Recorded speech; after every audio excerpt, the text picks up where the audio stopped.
Alright Marvel fans, it's the Jay Shrey way. I was able to see Thor Love and Thunder a few days early. This is my most anticipated Marvel project, MCU project of 2022.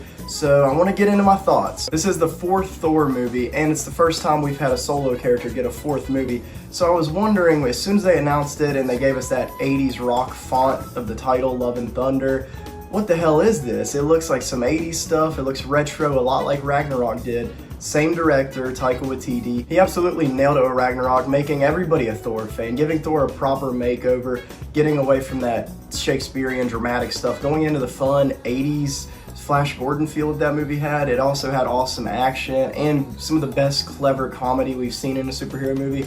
And the soundtrack, good lord, he's so good with music. And that made Ragnarok a top 5. To this day, it's still in my top 5 MCU films. So going into Love and Thunder, I was like worried that I might legitimately fall in love with this movie. And if it's better than Ragnarok, it'll crack my top 5, which is a very sacred ranking for me. I love my MCU films. At the end, I just felt like I'm done being played by Marvel. I enjoy the content they put out. They get incredible actors, incredible teams to work on these movies, from the directors and everybody involved, the cinematographers. It all comes across awesome and distinct with every project. But now they're just putting their feet in too much things, I feel like. If we include the Disney Plus shows and the movies, there's like 10 things a year now coming out under one brand. And I feel like Kevin Feige only has so much arms that he's not a spider and he's not interjecting into every project anymore. And I think him not overseeing them kind of hurt this film. Like, yes, he should be confident in Taika. Taika's humor was apparent the whole movie. It never stopped being funny. Even whenever it gets dramatic, there's sad moments.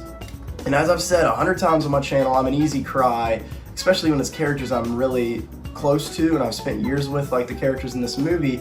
But I didn't really feel any of the emotions they were trying to go for. And it's not because the humor would bounce out of the drama really quick, because they would go from really serious or something to a joke really quick and just kill the levity.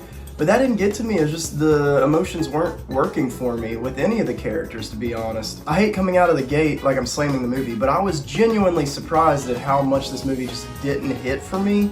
But I'm still gonna give it a second watch and see how that goes, because Multiverse of Madness, my review for that, I really liked it. I gave it 4 out of 5. But on second watch, that same weekend, opening weekend, the second time I watched it, knowing everything that happens in it, as a movie it wasn't that good. It was just the shock factor of it was what made me really like it the first time. This movie doesn't have a lot of shocking moments. There's nothing in it that's surprising, and I think that's what was disappointing to me, is it didn't further much. And yes, I know I sound like a broken record. Not everything has to be an in-game level threat, but when you're picking out a character that has seen all the shit Thor has, and they go over that multiple times in this movie, montaging and having Gore tell the story of all the tragedy he's been through and all the foes he's fought, and just giving us another Saturday morning cartoon side mission story, which is what this feels like.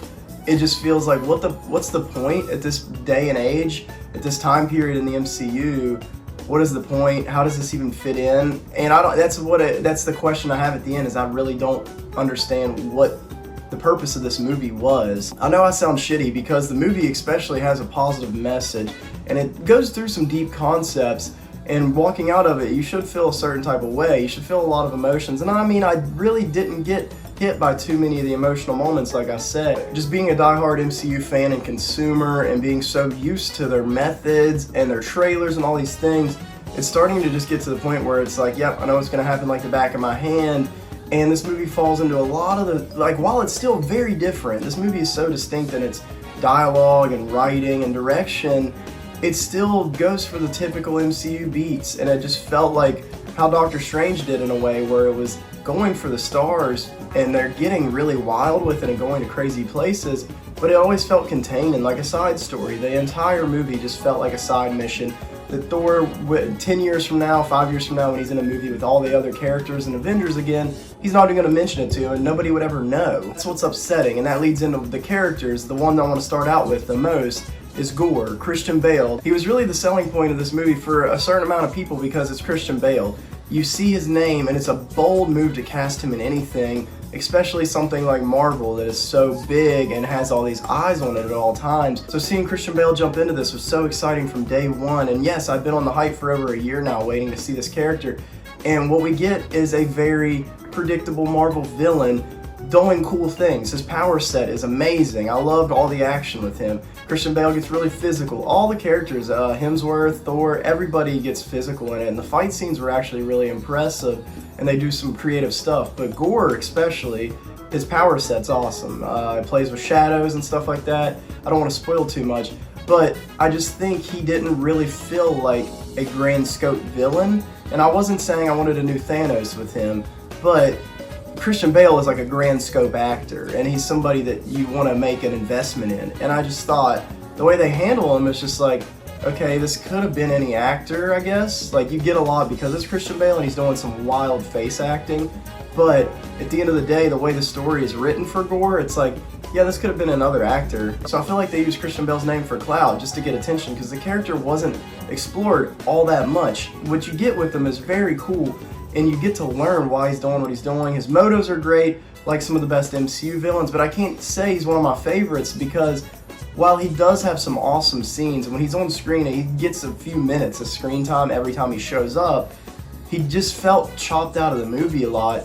And that's the big problem with the movie and these short run times that Marvel's doing with the movies now and the MCU shows being 30 minutes. I'm starting to like want to boycott Disney, because it's like, what the hell, guys? What is the point of putting all this money and all this time into stuff when you're just phoning it in, it seems like? And yeah, a lot like Doctor Strange, this movie just felt empty, like it was missing a lot. It would just go from place to place and move really fast with not a lot of time to really breathe on what's happening. And with Taika's directing, that quippy nature and his humor and always waiting for another joke, it makes it very frantic, and it makes the movie in your brain move fast, and it makes it enjoyable. It's a fun summer watch, but it's just contradictory to the MCU's big method of everything always connecting and building towards something, when something like this just feels like Thor literally straying off into the alleyway somewhere like a drunk idiot, and that's kind of what he does in movies. But that's kind of how the movie felt. It's just like, oh, I'm just gonna get away for a second. And this movie just didn't really mean much to me. Yeah, Hemsworth is lovable as hell. As soon as he pops back on screen, you don't have to get used to him. You're just like, oh yeah, that's him. He's funny. He opens up the movie great. He's with Korg a lot. Korg is literally his rock. He's his sidekick. He's his go-to ride or die in this movie. And they had great humor. They had great lines together. Some of the stuff that happens with Stormbreaker is really funny, but then it's also like, where was this in the other movies? It just kind of felt like some joke device they put in there, but it should have been a thing throughout all of them. They don't explain it, and that's the main thing I was frustrated with this movie. It was really entertaining, but nothing's really fleshed out or explained at all. Yeah, Thor's great in this one, but I think what's missing from this performance, which I kind of expected compared to the other Thor movies and performances he's had, is the intensity. Even whenever he's going through some crazy shit or some dark things happen in this movie, I didn't really feel intensity from him at all this time, which was a big thing that I was kind of missing, because I like when Thor gets badass, and I never really felt that rage in him. Even though he's showing it, just didn't feel it this time. One that I'm really conflicted on is Natalie Portman as Mighty Thor. I was so excited for her, first off. I thought she looked badass in the trailers. I was worried how they would incorporate her and maybe make up for her not being in Ragnarok and stuff.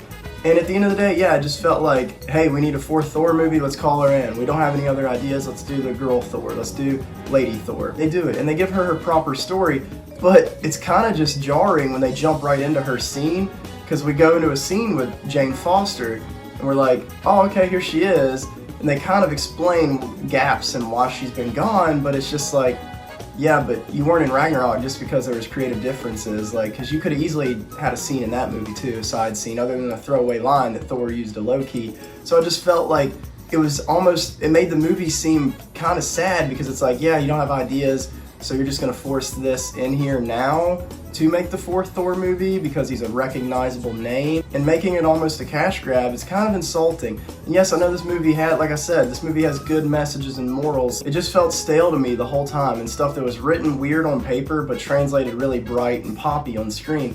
And that's the thing, I think the script was just kind of weak, but the colors, the acting, the camera work, all that carried the movie. Mighty Thor is badass, and Jane Foster's really good in this, and you get a lot of moments with her. That was probably the most shocking stuff that you haven't seen in the trailer, but like I said, it just kind of felt shoehorned in there because they didn't know what else to do for a fourth Thor movie. Tessa Thompson's Valkyrie is still lovable as hell and charismatic, just eats up the scenes she's in, but she's kind of just fiddled to being a background character at this point, like she has been for a few movies now, and I thought this would give her more of a purpose this time.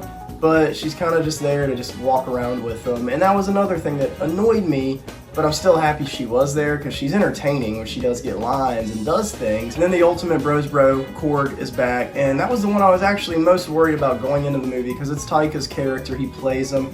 And Taika's stuff outside of Marvel lately with Free Guy and Lightyear, some of his acting stuff, I've not found him funny. I've found his characters to be annoying in a lot of the things he pops up in. And Korg was kind of like his first character that got him popular, you know? I guess What We Do in the Shadows, but Thor Ragnarok was definitely more mainstream than that, and people loved Korg. He was a fan favorite, and he doesn't get old in this one. I can say he kept me laughing the whole time. I was surprised at how much I still loved him, and they do some interesting things with Korg as well. So yeah, he kind of helped me love the movie more the whole time, just having him there. Of all the comedic bits and humorous characters, I will say the ones that landed the best for me were the goats. I think they're like Tooth Gnasher and Tooth Grinder. I don't know if they say that in the movie. I think it was just like merchandise says that. But those goats, dude, had a scene in this movie that I couldn't stop thinking about because it was so fucking funny.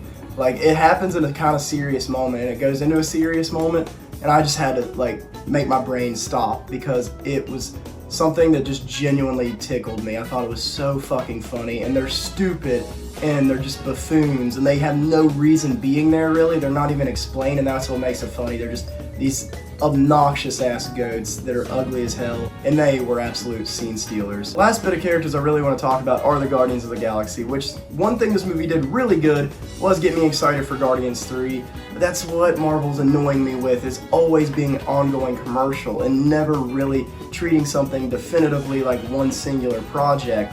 While yes, Phase 4 has done all these different genres and all these things, like with horror and Doctor Strange, treating them like an actual movie in that genre with superheroes around it, I still feel like they're always doing these weird after-credit scenes and building up to things, and it's like, okay, so we just spent this movie just for another commercial, and it's starting to get old and predictable because it's been going on for 15 years now, and this movie does the same thing. This movie didn't really have definitive closure for me.